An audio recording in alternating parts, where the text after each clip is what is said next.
La noche en la costa de Veracruz no era una noche, era un muro. El viento del Golfo soplaba como si hubiera aprendido a hablar dentro de un casco vacío, y la neblina salada cubría el puerto con la paciencia de un ejército silencioso. A media milla de la playa, donde las torretas del fuerte se inclinaban como viejos cansados, los vigías comenzaron a escuchar pasos que no venían del muelle ni del cuartel. Eran pasos acompasados, exactos, de botas que no dudan. No había luz. No había orden de salida, pero las pisadas avanzaban como si respondieran a un llamado antiguo. A las 12:07, el centinela del Torreón Norte juró ver algo imposible. Una fila de hombres emergiendo lentamente de la bruma marítima. Marchaban en silencio, cubiertos por una capa de humedad fría que escurría de los hombros como si hubieran salido del fondo del mar. No levantaban la vista. Sus uniformes eran más oscuros, casi negros, y la tela parecía hinchada por un agua que nadie había visto caer. El centinela levantó el faro para alumbrar, pero el haz de luz se desvió, como si rehusara tocar aquellos cuerpos. Los soldados avanzaron por la playa sin dispersarse, sin romper formación, sin responder a la voz temblorosa del teniente que intentó detenerlos. Caminaron directos hacia la zona donde, 2 semanas antes, una patrulla entera había desaparecido durante una tormenta inesperada. Nunca se hallaron sus cuerpos, solo fragmentos de equipo corroído por sal que no correspondía a ninguna hora de marea.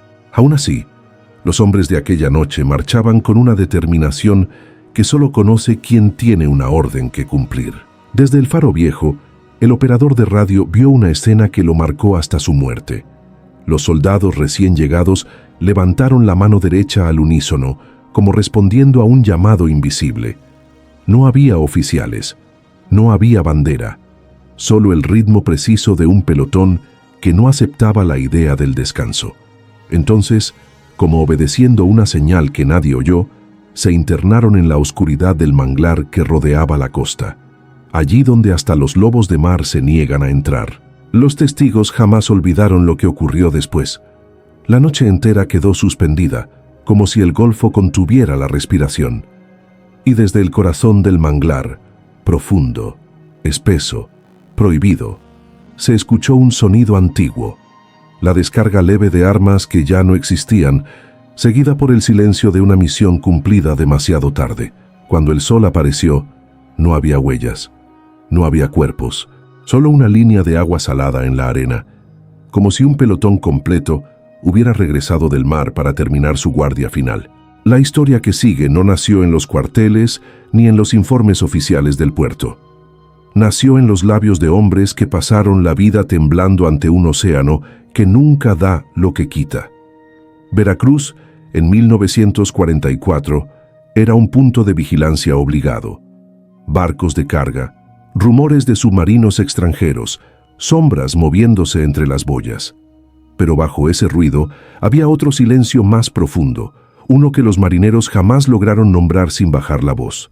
Un silencio que empezó la noche en que un pelotón desapareció sin dejar rastro, durante una tormenta que no estaba en ninguna carta meteorológica. Algunos dijeron que los vio el mar, otros que los tomó el viento, y unos pocos, los que todavía conservaban el antiguo respeto por lo que camina al borde de lo prohibido, afirmaron que los hombres no se habían ido, que simplemente habían seguido adelante con la orden que se les había dado: patrullar el litoral hasta nuevo aviso. El problema era que ya no había aviso, ni comandante, ni vuelta. Solo un deber que había sobrevivido a los cuerpos. Las semanas siguientes se llenaron de susurros, pasos en la arena, cuando no había guardias asignados, sombras avanzando entre los manglares donde ni los contrabandistas se atrevían a entrar, y el sonido seco de armas descargándose sin proyectil. Nadie quería creerlo, pero todos sabían que algo regresaba cada medianoche, siguiendo un trayecto que se había aprendido demasiado bien en vida. Este episodio reconstruye, a partir de testimonios dispersos, el rastro de aquella unidad perdida que volvió a la costa para cumplir una orden que no terminó con ellos. Si quieres escuchar más relatos de almas que siguen marchando después del fin, suscríbete a Relatos Ocultos de la Guerra. Y en los comentarios cuéntanos desde qué ciudad y país nos escuchas. De noche Incluso el mar obedece a quienes no han dejado de servir. La primera noche en que los veteranos del puerto comenzaron a hablar en voz baja, nadie les creyó del todo. En el mes de noviembre, la lluvia había limpiado el aire hasta dejarlo cortante. Los faros olían a metal y las sogas a aceite. El torreón norte tenía, por costumbre, un centinela de turno que pasaba el relevo a las 12. Fue él quien escuchó las primeras pisadas. Una cadencia marcada, como la de un tic-tac mecánico. Salió y vio la niebla tragando la playa. Luego, entre latidos, percibió la fila negra que avanzaba recta como una oración. Los hombres que vieron la procesión no tuvieron tiempo para la poesía. El teniente corrió al puesto con linterna y sargento. Apuntaron el haz hacia la línea que rompía la oscuridad y el rayo volvió con espuma. No se permitió atravesar aquella formación, se inclinó, se negó. El sargento pronunció órdenes que al oído sonaban infantiles. Alto, identifíquense. Y no recibió respuesta. Solo la tenue marcha, como si unas botas dijeran su propio nombre al andar. Los registros del cuartel hablan de procedimientos. Uno debe actuar conforme a manuales. Uno debe tomar la iniciativa cuando el protocolo falla. Lo que hizo el teniente fue lo que podía. Envió a 2 hombres con bengalas y una boya de señal. Al llegar al borde de la formación, las bengalas consumieron su color y el mar devolvió solamente un vapor frío que olía a hierro. La formación siguió, sin alterar un gesto ni cabeza, hasta perderse donde la arena se vuelve barro de manglar. Hubo quien quiso disparar al aire para quebrar aquel pase fantasma. La escuadra de voluntarios alzó los fusiles. La descarga se escuchó como un roce seco, un sonido sin cuerpo. Aquel estruendo no quebró la marcha, la ritmó. Los testigos se juraron a sí mismos no confundirlo. No era guerra, no era patrulla militante. Era otra cosa que se parecía a disciplina. Alguien con más años en los asaltos declaró luego en voz baja que había visto correr hombres así en películas de decenas de años atrás. Perfectos, sin sudor, sin arrepentimiento. Los días posteriores trajeron preguntas que los papeles no contestan. ¿A quién obedecían? ¿Qué orden los ataba todavía a la orilla? En la jefatura local inventaron un informe que hablaba de marea anómala y actividades pesqueras inusuales. En los bares del muelle se redactaba otra historia, la de los que juran haber visto cascos que relucían sin sal y cinturones que no olían a pólvora. La verdad, como siempre, se acomodó donde mejor no molesta, en el rumor. Lo más inquietante no era la aparición en sí, sino lo que ocurrió cerca de la zona donde la patrulla había desaparecido semanas atrás. En aquel lugar que, hasta entonces, había sido declarado seguro, se encontraron restos de equipo oxidado y una bandera deshilachada. Nadie supo decir cómo había llegado hasta allí. No había huellas nuevas que condujeran al punto, pero sí había un orden rígido en la disposición del material, como si alguien hubiera tendido el cuerpo técnico de la unidad con precisión militar. Una noche, el operador de radio del faro realizó una transmisión que grabó y que por prudencia nadie reprodujo en público. En la cinta se escucha el ruido del mar, el crujir de cuerdas, voces bajas, y después, tan cerca que el micrófono casi las devora, una secuencia de nombres repetida en un tono que no admite duda. Los nombres sonaban como una lista, y la lista parecía un mapa. Poste 4, marea baja, cubrir margen izquierdo.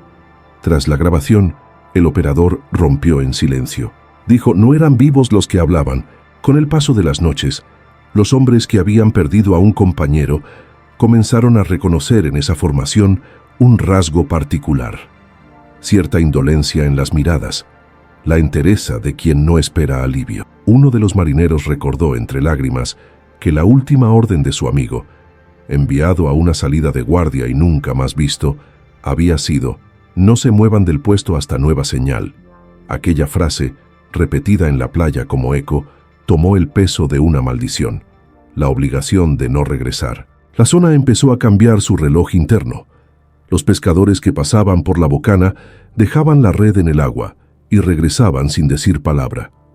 Las compañías de carga desviaban los convoyes por rutas más largas cuando el amanecer tardaba en llegar.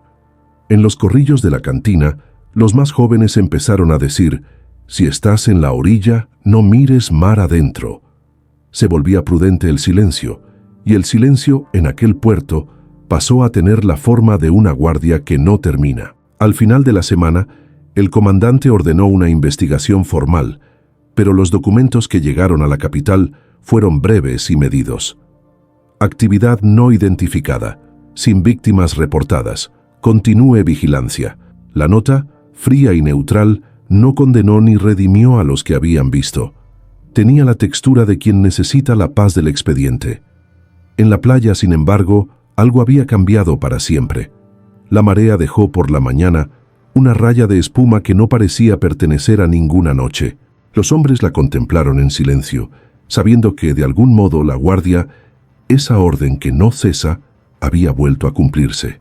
El manglar de Veracruz, en la zona donde el agua se mezcla con tierra negra, siempre ha tenido fama de tragarse lo que toca. Los contrabandistas nunca lo usan de ruta. Dicen que los pasos no regresan igual. En 1944, el manglar empezó a comportarse como si respirara. Hubo noches en que el viento se detenía sin aviso, como si el propio terreno aguardara algo.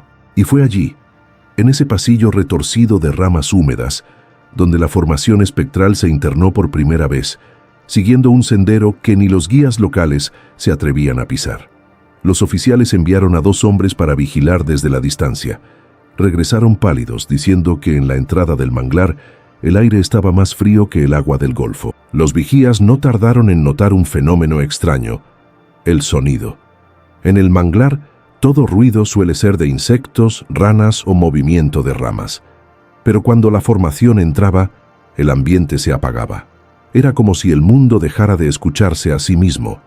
El teniente encargado reportó que durante 13 minutos la playa quedó sin sonido humano ni animal, ni un chapoteo, ni un pájaro, ni una cuerda golpeando mástil. Ese silencio total, el tipo que se siente antes de un desastre, era lo que helaba el alma de los que vigilaban. Una madrugada, un marinero llamado Costa se acercó más de lo prudente. Su obsesión era hallar la verdad. Creía que las sombras podían ser hombres heridos, extraviados. Cuando se aproximó al borde del manglar, vio que la bruma formaba hilos, como dedos extendidos. Costa dio un paso más. El lodo se abrió bajo su bota izquierda con un sonido viscoso. Juró después que sintió algo tirar de su tobillo, no hacia abajo, como la tierra haría, sino hacia adentro, como si alguien al fondo lo reclamara. Retrocedió con esfuerzo y volvió al puesto temblando. No fue el único en intentar acercarse. Un suboficial creyó distinguir una bandera entre las sombras del manglar. Decidió avanzar con linterna. No se le permitió entrar, pero sí alumbrar desde la orilla. Al encender la lámpara, la luz se quebró en múltiples haces, como si chocara contra figuras invisibles. Entonces ocurrió algo imposible. La luz dibujó por un instante la silueta de un casco, luego otra y otra. 3 cascos alineados, todos dirigiéndose hacia un punto más profundo del manglar. El suboficial retrocedió de inmediato, jurando que la luz había rebotado contra cuerpos que ya no estaban vivos. A los pocos días, un hallazgo asustó incluso a los más escépticos. En una raíz emergida colgaba una insignia militar corroída por la sal. No correspondía a ningún regimiento activo, era idéntica a la de la patrulla desaparecida. Lo extraño no era encontrarla allí.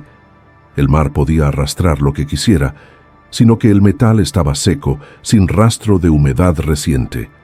Parecía que alguien la hubiera dejado deliberadamente, como una señal o aviso. El comandante la guardó en un sobre sin sellar. La dejó sobre su escritorio.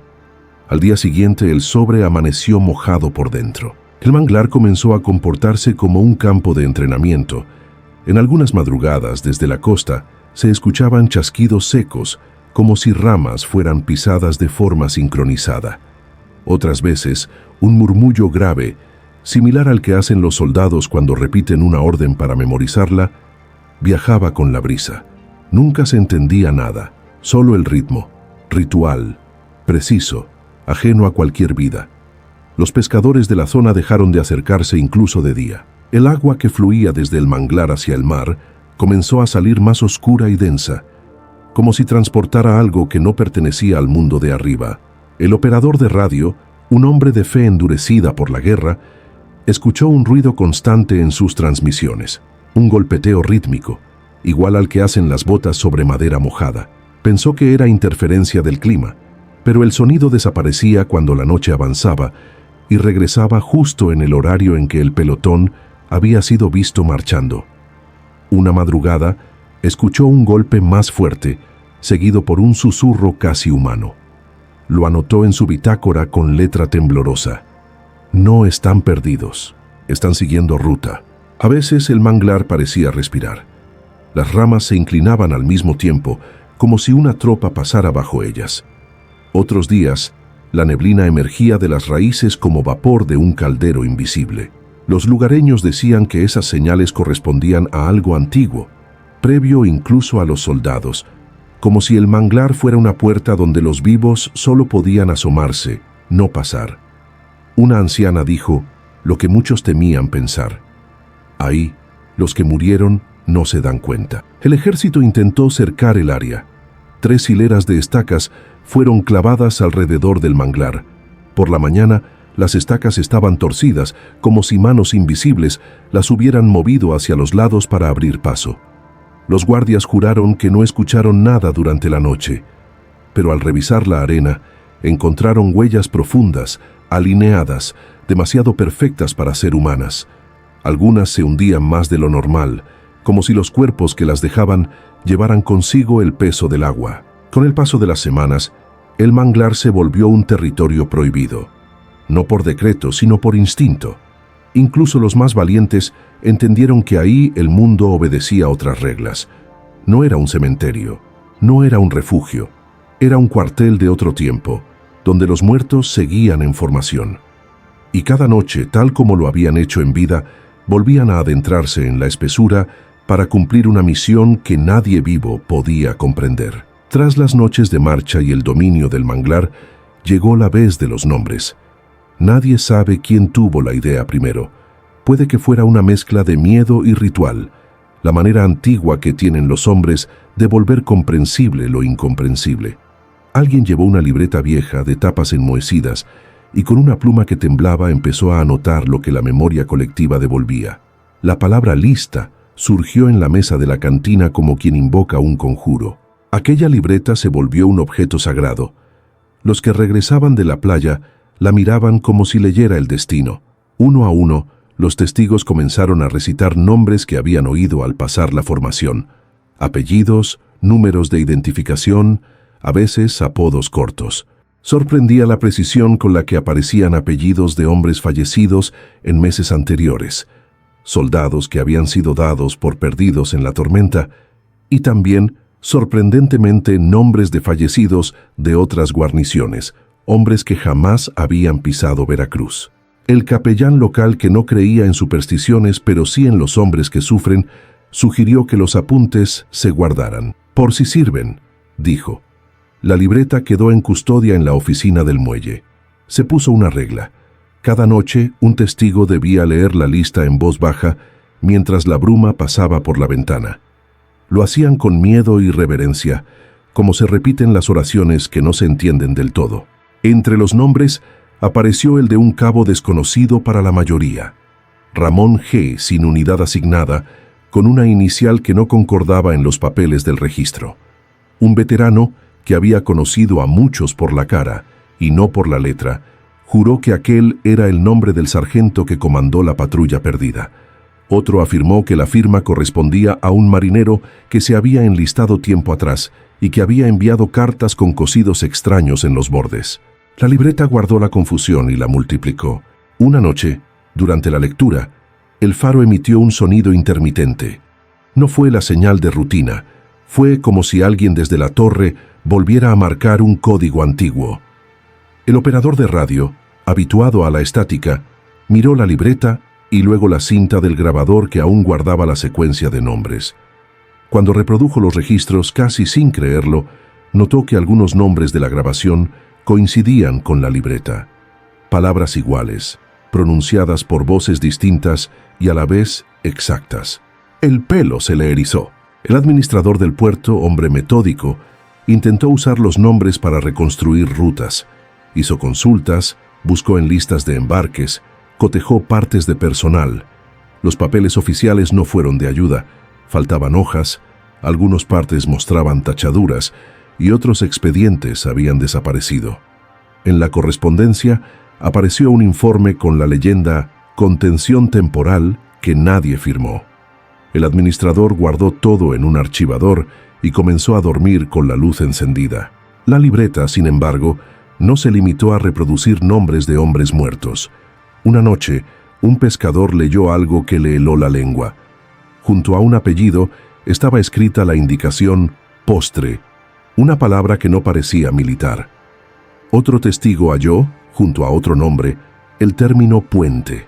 Las palabras añadidas eran como coordenadas en clave o como momentos de una rutina, un inventario de lo que debía vigilarse. Nadie supo quién las añadía. La libreta se volvía más densa cada amanecer. Algunos decidieron probar un experimento sencillo y peligroso. Dejaron una vela encendida en la playa frente al manglar con la libreta abierta encima de una piedra. Quisieron ver si la lista marcaba algo nuevo. A medianoche, la vela se consumió de lado. La cera derramada formó un surco que parecía indicar una línea en la arena, y cuando amaneció la libreta, mostraba una nueva anotación, escrita con una caligrafía más firme. Cobertura, marea baja, 02.00. Nadie afirmó haber escrito eso. La aparición de la lista cambió la conducta de los hombres. Ya no caminaban a tientas. Se organizaban en turnos para anotar, revisar y comprobar las indicaciones. Si la libreta decía postre o puente, alguien iba y chequeaba. En una ocasión, una patrulla salió al punto indicado y encontró una tabla marcada con señales de desgaste recientes, como si alguien hubiera practicado paso. En otra, un bote amarrado estaba en el punto exacto indicado, sin tripulación. Las comprobaciones reforzaban el terror. La libreta no se equivocaba. Así, la comunidad costera adoptó un ritual nuevo, la lista nocturna. No era consuelo, era una maquinaria para la vigilancia. Con la libreta en mano y el mar como juez, los hombres entendieron que aquello que volvía no lo hacía por nostalgia, sino por mecanismo. Había una orden que saltó al otro lado del agua y encontró quien la repitiera. Y mientras la libreta engordaba con nombres y claves, el puerto se volvió menos seguro para la incredulidad. Dentro de la bruma, algo respetaba las instrucciones que en vida habían dictado. A medida que la lista cobraba vida, alguien en el cuartel empezó a recordar la palabra que se dice en voz baja cuando el deber pesa demasiado. Orden. No era una orden reciente, ni siquiera una orden que cupiera en los partes. Era una consigna antigua, repetida en el entrenamiento hasta tallarla en el cuerpo. Aquella orden, dicen los que la conocen, no se olvida cuando un hombre cae. En ocasiones, pasa de mano a mano como si la muerte fuera otro relevo. Y en Veracruz, esa orden había encontrado un eco más allá de la muerte. La noche en que la orden volvió a escucharse clara, fue la que dividió a los hombres en dos bandos, los que querían entender y los que solo querían sobrevivir. El teniente, que ya no sabía si dirigir un operativo o asistir a un exorcismo, decidió organizar una salida controlada. Reunió a una patrulla con linternas, bengalas y una cinta para marcar el perímetro. Iban con procedimientos y traje de hombres vivos, chalecos, cascos, brújulas. Lo que no llevaban era tregua. La bruma parecía notarlo. Llegaron al borde del manglar. La libreta marcó cobertura marea baja 0200. Era la hora. Colocaron las bengalas en puntos fijos y esperaron. El silencio se volvió más denso, no como ausencia, sino como algo que pesa. Entre las cañas el aire se movía de una forma que parecía atender a la disciplina. Y entonces, como si una orden antigua hubiera sido pronunciada por un oficial invisible, la formación surgió, alineada, sin prisa, como quien entra a cumplir una guardia que no admite descanso. El teniente mandó a los suyos no disparar. Observación y reconocimiento, dijo. No era valentía, era la creencia de que disparar rompería algo irreparable. Las figuras avanzaron y la patrulla anotó cada paso. Los cascos brillaron con la humedad, las botas apenas hundiendo la arena. Uno de los soldados, un joven de rostro todavía sin marcas de mar, sintió que algo le rozó la nuca, como un aliento que no busca herir, sino reconocer. Tuvo ganas de escribirlo en la libreta. No lo hizo. En el silencio de esa madrugada, la formación llegó al sitio donde había desaparecido la patrulla semanas antes. Se detuvo. Un hombre que parecía el cabo alzó la mano en señal de informe y en el mismo gesto, varios de sus hombres apuntaron hacia un punto entre las raíces. La patrulla viva observó. El operador de radio intentó registrar los ruidos. Su grabadora captó un murmullo tan bajo que, reproducido después, parecía más bien la respiración de la propia tierra. Entonces ocurrió algo que ninguno esperaba. La formación espectral realizó un gesto que podía interpretarse como entrega. Uno de los soldados de la aparición dejó en la arena un objeto, un pequeño cuaderno con tapas carcomidas por agua salada. No se trataba de un objeto moderno, tenía anotaciones de otro tiempo. El joven, henchido de curiosidad, se adelantó para recogerlo. Al rozarlo, sintió una corriente fría recorrerle la mano, como la promesa de un relevo. Guardó el cuaderno en su chaleco sin decir palabra. La acción fue elocuente y simple, entrega y recepción. Los vivos, a su vez, respondieron con un gesto que no previeron. Pusieron a salvo el cuaderno en la caja fuerte del destacamento. Acto seguido, uno de los soldados leyó en voz alta una de las anotaciones y encontró una orden clara, en lenguaje seco y militar: mantener línea, no retirarse, cubrir margen hasta recolocación. La frase no tenía fecha. Parecía una directiva escrita para siempre. La noche no terminó en confrontación. La formación se deshizo como vino, disolviéndose en la maleza sin volver la vista. La patrulla humana retornó con el cuaderno y el peso de la prueba. Por primera vez, la jefatura no pudo sostener la explicación de mareas o contrabando. Había una directiva y alguien la cumplía fuera del tiempo de los hombres. El comandante decidió prolongar la vigilancia y aumentar el número de observadores. Con la evidencia en manos, comenzaron a surgir las preguntas peligrosas. ¿A quién pertenecía esa orden? ¿Se trataba de una instrucción militar dejada sin ejecutar por el caos de la tormenta? ¿O era algo distinto, una obligación moral que los muertos mantenían porque alguien se la había impuesto en vida? La respuesta no convenció a nadie.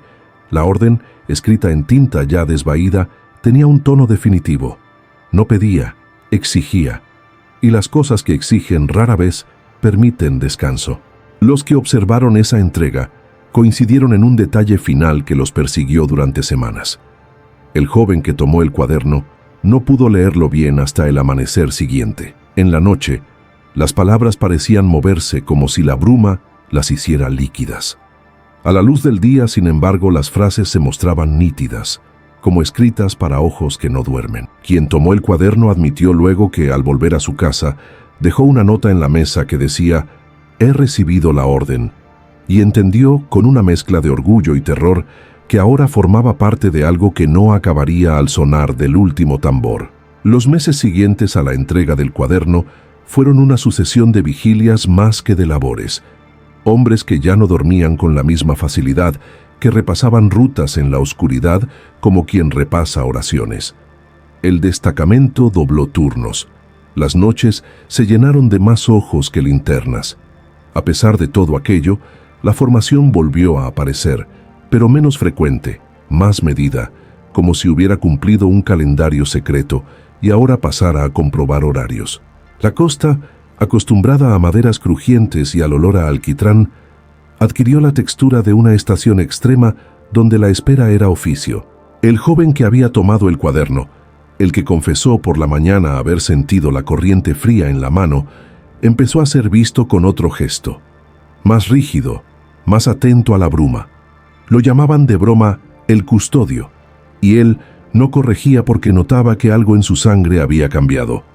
Por las noches repasaba con manos temblorosas las anotaciones y marcaba con tiza los puntos donde la libreta señalaba cobertura o puente.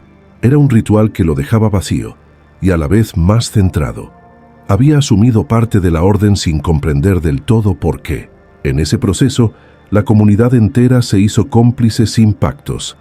La tienda dejaba el vaso, la maestra encendía una vela, El operador de radio mantenía la cinta de nombres en un cajón bajo llave. Eran gestos pequeños que funcionaban como amuletos. No fueron explicados en actos públicos, se hicieron visibles por eficacia. Cada noche, un par de hombres se acercaban a la orilla con garfios y linternas, no para buscar el origen de la aparición, sino para confirmar que la ruta marcada por la libreta seguía intacta. Hubo una noche, sin embargo, en que la custodia cambió de rumbo inesperado. Un oficial superior llegó desde la capital con órdenes de retirar la libreta del destacamento y remitirla a Archivo Central. Traía un sobre sellado y una cara cansada de ciudad que había leído muchas partes sin creer la mitad. En la sala, con hombres apiñados, anunció que el material debía ser analizado y que la fuerza debía permanecer en alerta, pero con actitud protocolaria. Algunos entendieron que aquello era la forma civil de decir «no queremos problemas». Otros, que siempre miraban la bruma con desconfianza, supieron que tramarían algo que rompería el pequeño equilibrio. El sobre fue abierto por el comandante a la luz de la cocina. Dentro había instrucciones burocráticas y una orden simple: registrar y archivar, no divulgar. Aún así, la libreta no fue entregada. Esa misma noche, cuando la neblina subió y la playa se volvió un espejo en negro, la formación apareció y se acercó a la línea de protección. El custodio salió sin permiso y dejó la libreta sobre el pretil de piedra. La dejó allí a conciencia, como quien deja una llave sobre la mesa para que otro la tome. Al amanecer, la libreta estaba intacta y a su lado una moneda corroída que nadie reconoció. En la plaza, el rumor se volvió certeza. Alguien había decidido que la custodia no podía abandonarse por un sobre de despacho. El oficial de la capital no protestó abiertamente. Sabía que la tinta no solo señalaba nombres, también dictaba ritmos. Y en los cuarteles, cuando a la noche siguiente el pelotón fue visto marchando, nadie hubo quien rebatiera la presencia ni quien pretendiera capturarla. La disciplina humana en ese instante pareció conceder paso a otra disciplina. Con el tiempo, la libreta dejó de ser un objeto interrogante y se volvió herramienta. Apuntes simples: vigilar norte a las 01:40, no cruzar margen izquierdo, se transformaron en órdenes que los vivos replicaban. Alguien comprendió que la función de la libreta no era revelar el secreto, sino mantener la maquinaria, dar instrucciones lo bastante concretas para ser cumplidas por manos vivas. La custodia se convirtió en puente, lo que el muerto dejaba y el vivo perpetuaba. Hubo quienes decidieron abandonar el puerto. Vendieron sus redes, subieron en barcos hacia puertos que no conocían y olvidaron la curva de la que nadie hablaba. Otros se quedaron, como si la obligación de aquello que había pasado por sus manos fuera más fuerte que cualquier deseo de huir. Los niños crecieron con historias dormitadas en sus oídos. No se trata de heroísmo, se les dijo, sino de un oficio. Aprendieron a no mirar la marea cuando la noche es densa. Aprendieron a hacer el gesto que resume la obediencia, levantar la mano y seguir. Los últimos meses del año trajeron menos apariciones. Quizá la formación ya había cumplido la línea que antes la ataba. Quizá el deber se había transmitido a las anotaciones y éstas, a su vez, a los hombres. Lo cierto es que la costa dejó de ser un lugar que devoraba sin aviso. Se volvió una costa que guardaba memoria. El custodio, que ya no era joven, dejó de dormir con miedo. En sus paseos por la playa, a veces encontraba huellas que terminaban abruptas en la arena, como quien baja por una escalera invisible. Las miraba y las respetaba. Al final, nadie supo hacer la cuenta exacta de cuántas noches la formación volvió para marchar, ni cuántas órdenes se cumplieron sin testimonio. Lo que quedó fue la sensación, una tarea cumplida que excede al cuerpo y a la hora. En la cantina, al entrar la primera lluvia del año siguiente, los hombres brindaron con silencio y miraron la puerta. Nadie dijo la palabra final. No hacía falta. La custodia había quedado. No como un expediente resuelto, sino como un oficio que algunos aprendieron a llevar, con miedo, con pulso firme y con la certeza, rara y precisa, de que hay cosas que solo se cumplen si alguien, vivo o muerto, las mantiene en marcha. La historia del pelotón que volvió del mar no terminó con la última marcha ni con la libreta que cambió de manos. terminó, si puede llamarse final, en la memoria de los que entendieron que algunas órdenes no se extinguen cuando se detiene el pulso. Veracruz, con su costa fría y sus manglares densos, aprendió que el deber puede prolongarse más allá del cuerpo, que un uniforme puede seguir caminando incluso después de hundirse bajo una tormenta. Nadie volvió a ver a la formación con la claridad de aquellos meses, pero algunos juraron que, en noches de marea baja, se escuchaba un paso que no correspondía a ningún guardia de turno. La libreta, guardada en un cajón de madera, envejeció sin perder tinta. A veces, cuando la humedad del Golfo subía por las paredes, las palabras parecían temblar, como si se prepararan para ser pronunciadas otra vez. Y los hombres del puerto, aquellos que sobrevivieron a 1944, crecieron con la convicción de que no se debe interrumpir un camino iniciado por otros. Si existe un misterio mayor que los muertos, que vuelven a cumplir órdenes, es el de los vivos que aprenden a obedecerlas con la misma precisión. Gracias por permanecer hasta el final de este archivo. Lo que ha escuchado no es un cuento nacido para asustar, sino un registro que se resiste a desaparecer. En cada costa del mundo hay historias que los mapas no quieren dibujar, pero pocas dejan una huella tan precisa como la de estos hombres que siguieron patrullando cuando el mar ya los había tomado. En Veracruz, la gente aún baja la voz al mencionar aquella guardia, no por superstición, sino por respeto. Nadie sabe con certeza cuántas noches caminaron, ni cuántas órdenes cumplieron los vivos en su nombre. Si este relato lo acompañó, lo invitamos a seguir con nosotros en Relatos Ocultos de la Guerra, donde cada episodio recupera lo que el tiempo quiso borrar, pasos que vuelven, nombres que se repiten, misiones que no acaban. Suscríbete para no perder los próximos archivos de Almas en Marcha y cuéntanos en los comentarios desde qué ciudad y país nos escuchas. Quizá en algún camino cerca de tu casa también se oculte un vigilante silencioso. Quizá el eco de una orden antigua siga esperando a alguien que la escuche. Y si una noche la bruma se abre solo para ti, camina con cuidado. No todos los que marchan buscan regresar.